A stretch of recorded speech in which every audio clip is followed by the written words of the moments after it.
Hi, I'm Debby and I'm going to talk about faith and fashion. Are they friends or foes? What we wear says more about us than what you might think. Throughout fashion history, those with wealth and influence continue to hold the power to set fashion trends. Earlier it was the royals, today it's the celebrities and big brands.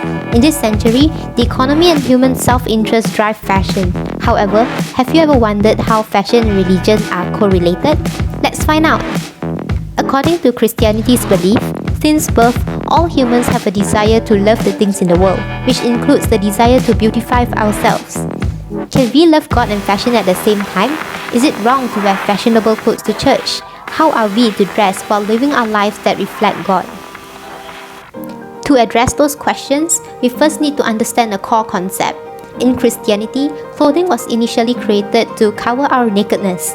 The primary role of clothing is not fashion, but coverage. It is not just coverage for our physical body, but it symbolizes the coverage of our shamefulness as sinful humans standing before the holy God. Clothing was first provided by God to Adam and Eve, and now provided by God to people throughout the world.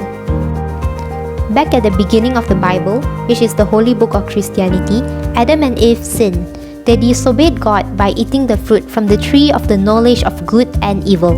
At once, they felt shame due to their sinfulness and they realized they were naked. Genesis chapter 3 verse 7. Adam and Eve were afraid to see God because of their sinfulness, which Adam said, "I was afraid because I was naked, so I hid." Genesis chapter 3 verse 10. In Christianity, shamefulness of our physical body is stemmed from the shamefulness we have in front of the Holy God due to our sinfulness.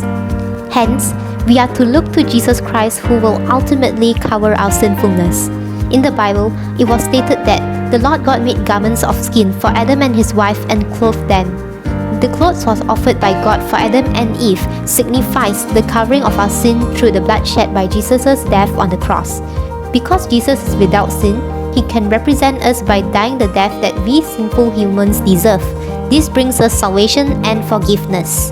Moving on, we need to understand that the fashion industry does not set the standard for beauty. That standard is set by God alone and is unchanging. Christians do not have a specific ruling of what kind of clothing that we can wear. This is because Christians don't view the outward fashion to define one's identity. One's beauty is not defined by the outward fashion, but rather inward purity and reverence to God.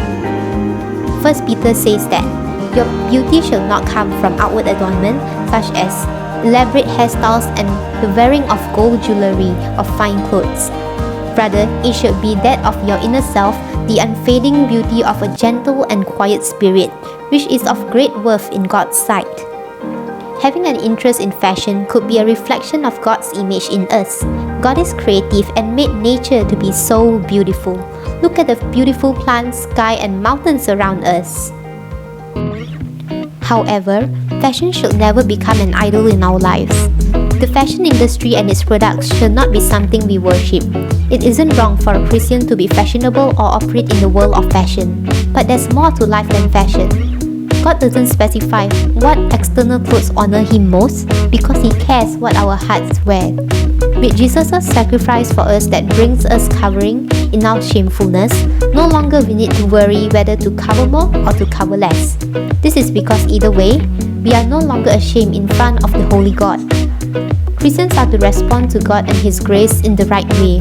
Whether you eat or drink or whatever you do it all for the glory of God. 1 Corinthians chapter 10 verse 31. Therefore, Christians are to do all things to the glory of God, and this also includes dressing in a manner that reflects God. Thank you for watching.